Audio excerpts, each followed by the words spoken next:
Alors on se retrouve aujourd'hui en studio avec une partie de l'équipe de Squared. Alors j'ai à ma gauche, à votre droite, Romuald Gillard, notre COO. Et puis on a aussi Raphaël Zerbini, notre directeur commercial.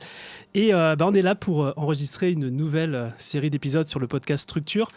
Et pour vous donner un petit peu de contexte sur ce format, c'est que cet été, on a sorti un hors-série sur Structure qui était consacré aux coulisses de Squared. Et notamment, on a sorti 3 épisodes sur le fonctionnement de notre leadership team, avec Gaël qui était là la dernière fois à la direction marketing.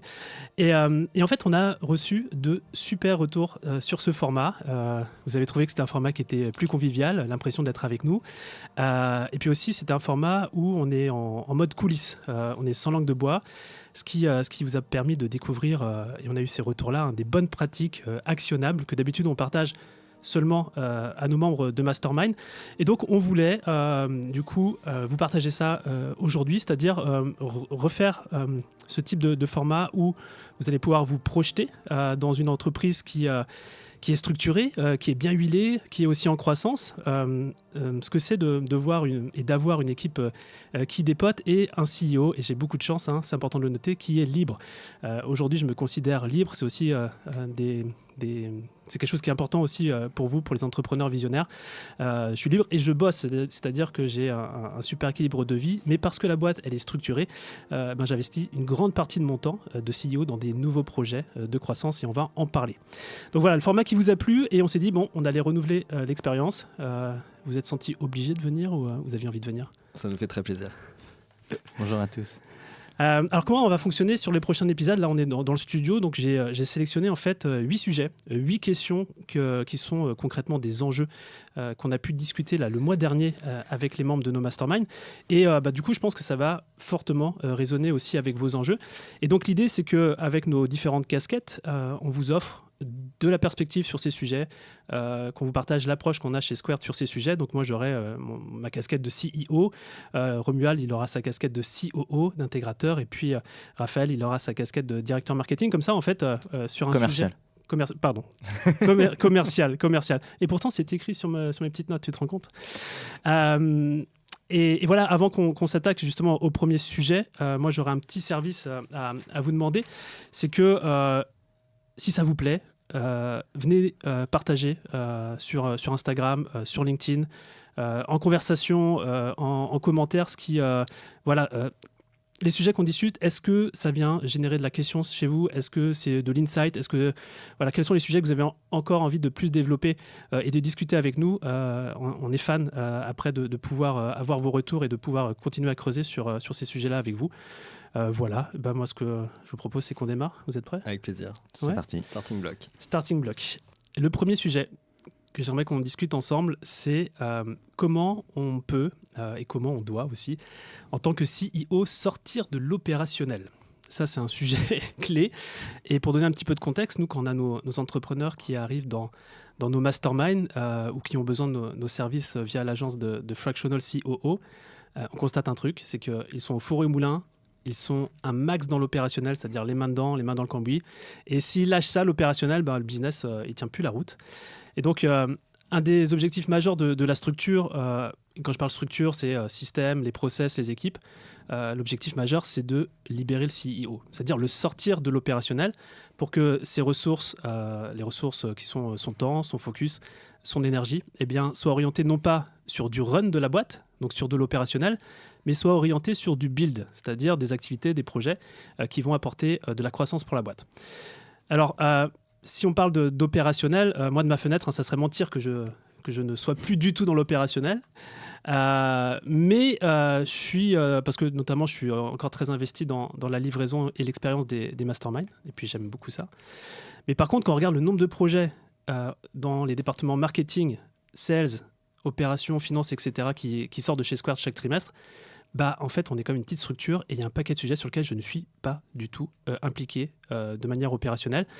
Donc Romuald, Raphaël, moi j'aimerais bien avoir votre perspective là-dessus, c'est-à-dire peut-être 2 choses, c'est vis-à-vis de moi, avec la casquette de CEO, vous contribuez avec vous-même et avec vos équipes à me sortir de l'opérationnel. Donc j'aimerais bien avoir votre avis là-dessus.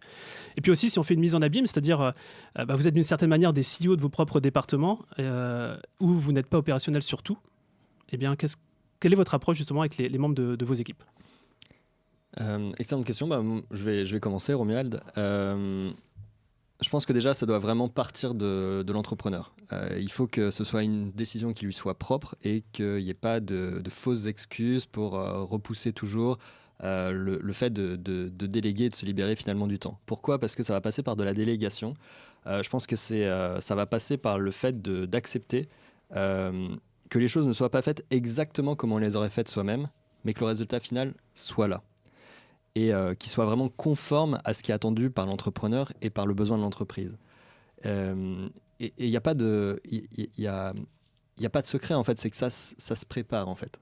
C'est ce qu'on fait avec nos masterminds, c'est ce qu'on fait aussi dans l'agence Fractional CEO. Ça passe par définir des processus très clairs et définis, donc qui nécessitent un investissement initial de l'entrepreneur, mais qui sont vraiment indispensables pour que lui, il délègue en toute confiance des bouts de process de son entreprise. Ensuite, c'est sur les gens de l'équipe avec qui il va déléguer, c'est aussi de prendre du temps pour leur faire un peu un onboarding aussi carré, structuré, pour qu'ils adoptent les valeurs dans l'entreprise, le ton, et qu'ils soient finalement assez indépendants dans la réalisation de leurs actions. Et je dirais, je m'arrêterai là pour l'instant, c'est plutôt de dire aussi qu'il faut qu'il y ait à chaque fois une intention qui soit très claire et très clairement formulée par l'entrepreneur. Parce que quand on délègue, ça va passer par là, il va falloir réussir à sortir de sa tête des choses qui nous paraissent une évidence, mais qui ne le sont pas forcément pour la personne qui est en face de nous. Et donc ça va vraiment partir de l'intention. Et alors c'est peut-être mieux fait par vous, c'est peut-être mieux fait par l'entrepreneur, mais l'idée c'est vraiment de se libérer de son temps pour justement se permettre de se concentrer sur des projets à haute valeur ajoutée, et c'est là tout l'intérêt. Moi, je vais prendre un angle un peu différent, parce que la partie commerciale, elle est toujours particulière par rapport à ce rôle du fondateur et du CEO, parce que quelque part, c'est lui qui a monté sa boîte, c'est lui qui est le premier qui croit en son projet, et quelque part, c'est celui qui le vend le mieux. Et j'ai toujours tendance à dire que malgré tout le travail, j'espère, de qualité qu'on fait côté commercial, Romain, ça reste souvent le meilleur vendeur des programmes qu'on fait, parce que, à la fois dans l'opérationnel et à la fois dans la construction de ces programmes-là. Donc, sortir en tant que directeur commercial un CEO de l'opérationnel, c'est un double challenge, c'est-à-dire qu'il y a le challenge de dire, est-ce que tu veux vraiment en sortir ? Parce qu'il y a des entrepreneurs, c'est leur énergie du matin, c'est de vouloir parler et vendre leurs programmes, et c'est des choses qu'ils veulent garder. Donc, ce n'est pas efficient sur le long terme, parce qu'en fait, il y a un volume qui arrive et il y a des process qui sont mis en place. Et donc, il y a des codes qui sont utilisés, et à ce titre-là, les équipes le font mieux que le CEO. Néanmoins, ça peut être une essence, un carburant très fort pour le CEO. Donc, il y a cet équilibre-là entre un département commercial et son fondateur. Je pense que c'est un point de base de ce côté-là. Et je suis curieux d'avoir ta réaction, Romain, là-dessus aussi. Et le deuxième point, c'est qu'effectivement, on peut associer ça d'un point de vue commercial à toujours une petite perte de performance aussi, en disant les équipes que je vais recruter ne vendront jamais aussi bien que moi et ça va baisser mes taux, etc. Et ça, je crois que c'est une vraie croyance limitante de ce côté-là dans lequel il faut sortir et auquel on répond, nous, chaque fois qu'on échange avec des infopreneurs, et pas plus tard que tout à l'heure. Sur le point de vous êtes doté, si c'est bien fait, de tous les outils pour contrôler ça. Vous avez des scorecards, vous avez un rôle de commercial qui est aussi là pour vous rendre compte de ces activités, de ces points de blocage, etc. Donc ça ne doit pas être un frein. Voilà, clairement, ça ne doit pas être un frein. Mais l'intention je ne veux plus le faire ou j'ai encore envie de le faire parce que c'est mon énergie aussi du matin de parler à mes clients et de rester connecté au marché est très importante. Ouais. Voilà. Je crois que j'ai plus envie de le faire, c'est assez facile de pouvoir s'en séparer. J'aime faire ça, mais c'est pas là où mon temps est le mieux investi, et tu l'as cité avec l'approche commerciale, c'est que un temps, par exemple, je vais passer 1 heure, 2 heures avec potentiellement quelqu'un qui va rejoindre nos programmes. Est-ce que c'est le temps qui est le mieux investi pour la croissance de la boîte? Est-ce que mon temps il n'est pas mieux investi ailleurs? Et il y a forcément un lâcher-prise de se dire bah, ok, c'est pas moi qui le fais, peut-être que les taux de conversion seront moins bons, mais quand on regarde à une échelle un peu plus macro, bah, finalement, c'est le meilleur move. Moi, il y a plusieurs choses autour de ça. Déjà, ce qui est sûr, et je pense qu'il y a pas mal de CEO qui sont comme ça, c'est qu'il y a des choses sur lesquelles, naturellement, on a envie de rentrer dedans, parce qu'on a l'habitude de le faire. Et je sais que moi, c'est un ancrage mindset où des fois, je me dis, mais non, en fait, c'est pas à moi d'y aller, là. J'ai pu le faire pendant des années, maintenant, c'est plus à moi. Et Romuald, t'es génial, parce que des fois, tu me regardes, tu fais, c'est pas à toi d'y aller. Donc, merci d'être ce rempart. Et je sais que, en fait, je parlais tout à l'heure en intro de cette notion de build et cette notion de run. Quand on arrive sur voilà, en tant que CEO, on a implémenté quelque chose, on l'a construit, donc le build, et qu'on commence à faire du run, j'ai ce réflexe maintenant de me dire, ok, je vais avoir cette conversation, souvent c'est avec toi, Romuald, de me dire, bon, c'est bon, ça a été fait une fois, deux fois, est-ce que tu peux t'emparer du sujet pour qu'après, ça soit les équipes qui puissent me soutenir là-dessus de manière opérationnelle, et tout ce temps finalement qui se libère. C'est un petit peu comme se brosser les dents, hein. C'est une routine à avoir pour avoir une bonne hygiène de gestion du temps opérationnel du CEO. Mais en tout cas, moi, c'est vraiment un mindset que j'ai développé au fur et à mesure des années. Oui, puis il y a aussi la notion, je pense que qui rejoint aussi les croyances limitantes, c'est que quand on délègue, on perd le contrôle finalement de son entreprise. Et en fait, c'est pas du tout le cas, puisque le rôle d'un CEO aussi, c'est de définir les bons KPI pour que, déjà les bons objectifs, mais aussi les bons KPI, donc les bons indicateurs clés qui permettent de suivre le succès ou pas d'une initiative.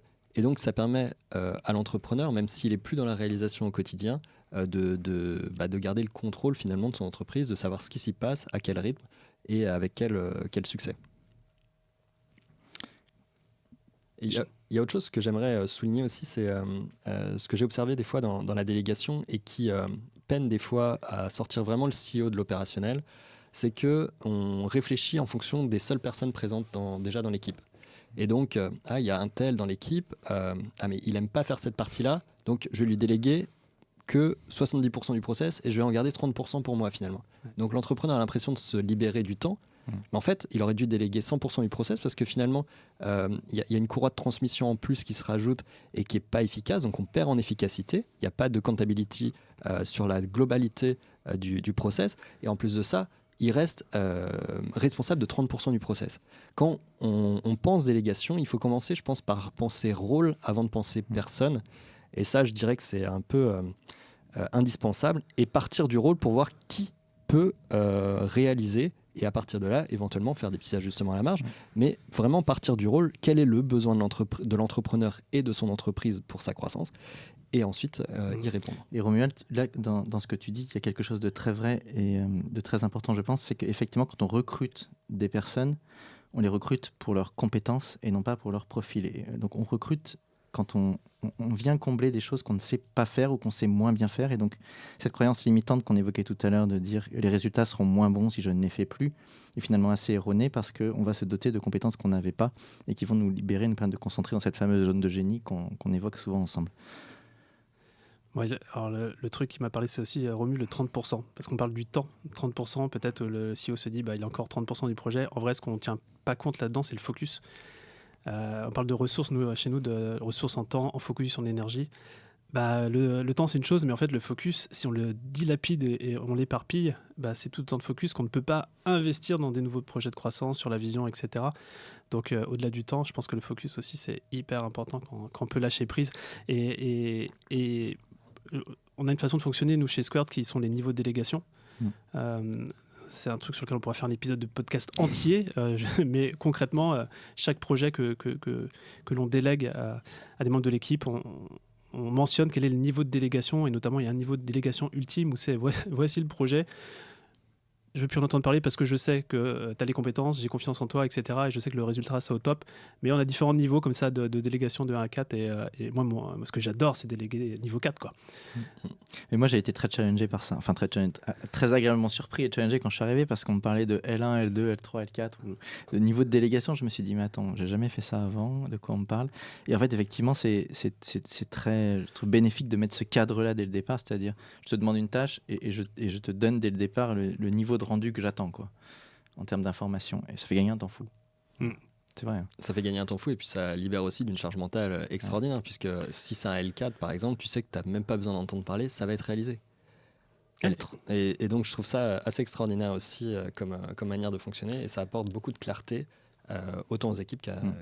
Et c'est des choses très simples à mettre en place qui sont tout de suite efficaces, quoi. Donc, exactement. Et quand tu reçois aussi le niveau de délégation, tu sais l'autonomie que tu as pour le projet. Sachant qu'un niveau 1, il y a beaucoup d'allers-retours avec la personne qui a mis le projet, alors qu'un 4, un niveau 4, il n'y a pas du tout d'aller-retour. Donc je pense que quand on reçoit ça, on sait exactement ce qu'on attend de nous, quoi. Exactement. Vous avez encore des choses à partager là-dessus ? Non, pas forcément. Après, juste pour peut-être préciser, c'est que c'est aussi naturel en fait d'avoir différents types de profils en fonction du niveau de maturité de la boîte. On va commencer avec des profils un peu plus couteau suisse, etc. Et que c'est pas forcément les mêmes personnes qui vont nous accompagner tout au long de notre chemin entrepreneurial. Et dans la façon de libérer le CEO, c'est aussi important de s'en rendre compte parce que ça rejoint vraiment ce que disait Raphaël juste avant, c'est que tout à coup on était avec des profils très couteau suisse et puis progressivement on va arriver à des profils plus techniques et ensuite des profils plus stratégiques. Et c'est important que le CEO puisse avoir conscience aussi de ce parcours-là pour l'intégrer aussi dans ses recrutements et dans ses modes de délégation aussi.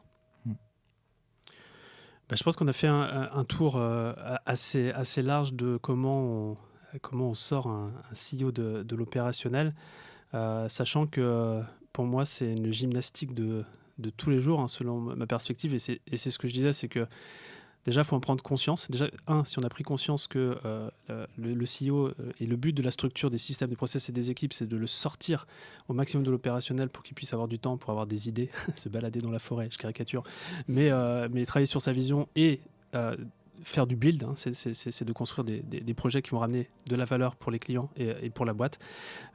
C'est vraiment le mindset à garder. Et moi, je serais très curieux un petit peu d'entendre ou de vous lire sur Instagram ou sur LinkedIn par message privé sur vos sujets justement de run là aujourd'hui où vous êtes vraiment opérationnellement parlant très impliqué et vous dites peut-être que vous avez les pieds et les mains liés là-dessus, parce que moi s'il y a bien un enseignement autour de ça, c'est que on peut sortir de tout. Merci d'avoir écouté cet épisode de Structure, j'espère qu'il vous a plu. Si c'est le cas, j'aimerais vous demander un petit service. C'est tout simplement aujourd'hui de parler de structure à un ami entrepreneur que cet épisode pourrait aussi inspirer. Et sur cette belle lancée, je serais aussi très heureux si vous pouviez prendre 5 minutes pour vous abonner au podcast et me laisser un commentaire 5 étoiles. C'est ce genre de petites attentions qui me fait déjà vraiment plaisir et qui en plus, vous vous en doutez bien, aide à faire connaître le podcast. Et évidemment, si vous vous sentez débordé dans vos responsabilités d'entrepreneur et que vous souhaitez enfin être à la tête d'une entreprise qui soit à votre service et pas l'inverse, toute l'équipe de Squared est là pour vous, prête à échanger sur vos enjeux et sur vos aspirations. Envoyez-nous simplement un email à hello@squared.eu, hello@squared.eu. À bientôt.